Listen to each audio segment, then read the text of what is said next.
कपड़े धोने वाली बहू।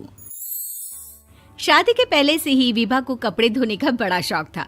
कभी नल के नीचे तो कभी तालाब के पास। अरे मेरी नीली वाली लुंगी नहीं दिख रही है। विभा की अम्मा, कहाँ रखी है लुंगी? अरे वो तो विभा ने परसों ही धोकर रखी थी आपकी अलमारी में, देखो वहीं होगी। वो ना मैंने आज धो दी, मुझे लगा कि गंदी हो गई होगी। अरे कैसे गंदी हो गई थी? उसे तो मैंने पहना भी नहीं। हे भगवान, इस लड़की के कपड़े धोने की आदत से परेशान हो गया हूँ मैं। जितना तो घर में राशन नहीं आता, उससे कहीं ज्यादा डिटर्जेंट पाउडर का खर्चा है। इसकी शादी करवा दो, शादी जाए अपने घर में ही करे काम, फिर चाहे घर के कपड़े धोने हो या पूरे गांव के। हाँ ठीक बोल रही हो, देखता हूँ मैं कोई लड़का। वो दिन भी आ जाता है जब विभा को देखने लड़के वाले आ जाते हैं। लड़की मुझे अच्छी लगी। होने वाली सास कहती है, बेटी अगर कुछ पूछना है तो पूछ लो। वैसे तो हमारी लड़की बहुत ही शर्मीली है, जो बोल दो वो मान लेती है, इसे क्या पूछना होगा। अरे कैसी बात कर रही हो माँ, मुझे इन लोगों के घर रहना है, सवाल तो कई है। हाँ हाँ बेटा, पूछ लो ना, क्या पूछना है। आप लोगों के घर कपड़े कौन धोता है? सास का मुंह बन जाता है। देखो, अगर तुम ये कहना चाहती हो कि तुम्हें कपड़े धोने नहीं आते तो सुन लो, कपड़े मैं ही धोती हूँ, लेकिन तुम्हारे आ जाने के बाद मैं रुमाल तक नहीं धोऊंगी। अरे चुप रहना भाग्यवान, बहू बेचारी घर आई नहीं, उसे डराना शुरू कर दिया। वो क्या है ना बिटिया, अभी तक तो ये कल्लू की माँ ही धोती थी, लेकिन अब तुम्हारे पापा तो दहेज में वॉशिंग मशीन देंगे ही। तभी विभा की माँ बोल पड़ती है, सवाल भी पूछा तो क्या। वैसे भाई साहब, मशीन की तो फिर भी कपड़े धोने की कैपेसिटी होती है। मतलब जो बिटिया दे रहे हैं ना विभा, इसे कपड़े धोने का बहुत शौक है। ये आप लोगों के क्या, आस पड़ोस गांव मोहल्ले सबके कपड़े धो दे और उफ तक ना करे। बाहर देखा नहीं आपने कितने कपड़े सूख रहे हैं? सब हमारी बिटिया ने ही तो धोए हैं। बस भी करो ना माँ, शर्म आ रही इतनी तारीफ सुनकर। और तो और एक दाग निकाल कर दिखाओ तो मान जाओ। हाँ अच्छा, माफ करना बेटा, मैंने गलत समझा। हमें तो रिश्ता बहुत पसंद है। और ऐसे जुड़ जाता है रिश्ता कपड़े धोने का शौक रखने वाली विभा का। उसकी शादी हो जाती है कोयला फैक्ट्री में काम करने वाले कल्लू के साथ। शादी के बाद अचानक विभा चिल्लाती हुई सास के पास आती है। सासू माँ, अरे सासू माँ कहाँ है आप? ये तो धोखा है, धोखा दिया आप लोगों ने मुझे। इसे ससुर के चक्कर के बारे में पता चल गया। अरे तो उसमें तुझे क्यों धोखा मिला है? अरे नल में पानी नहीं आता, कपड़े कैसे कब धुलेंगे? अच्छा, तू पानी नहीं आ रहा उसकी बात कर रही है। तो आपने क्या सोचा? कुछ नहीं। अच्छा, तेरी माँ ने कहा था कि कपड़े धोने का शौक है तुझे, याद आया मुझे।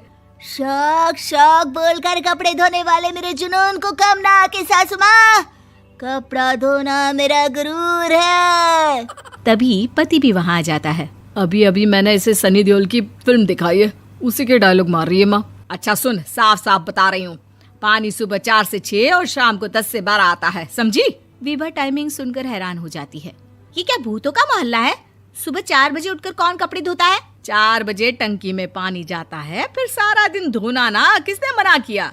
अरे कैसी बात कर रही हैं? 200 लीटर की टंकी में कितने कपड़े धो लूंगी मैं, सुबह ही उठ जाऊंगी मैं। अब क्या था, विभा सुबह 4 से लेकर रात के 12 बजे तक कपड़े ही धोती रहती। एक रोज सास पड़ोस से निकलकर कहीं जा रही होती है कि साथ वाली कहती है, हाँ कल्लू की माँ, जरा ये बताओ कि 2 साड़ी है, 2 ब्लाउज और एक पेटीकोट और एक नाड़े वाला लंबा कच्छा। हाँ तो? अरे तो क्या, कितना लोगी धुलाई ये बताओ। धोबन दिख रहे हैं हम क्या? हमारे पति सरकारी नौकरी से अभी रिटायर हुए हैं और बेटा सुपरवाइजर है कोयला फैक्ट्री में। धोबन समझ रखा है हमें।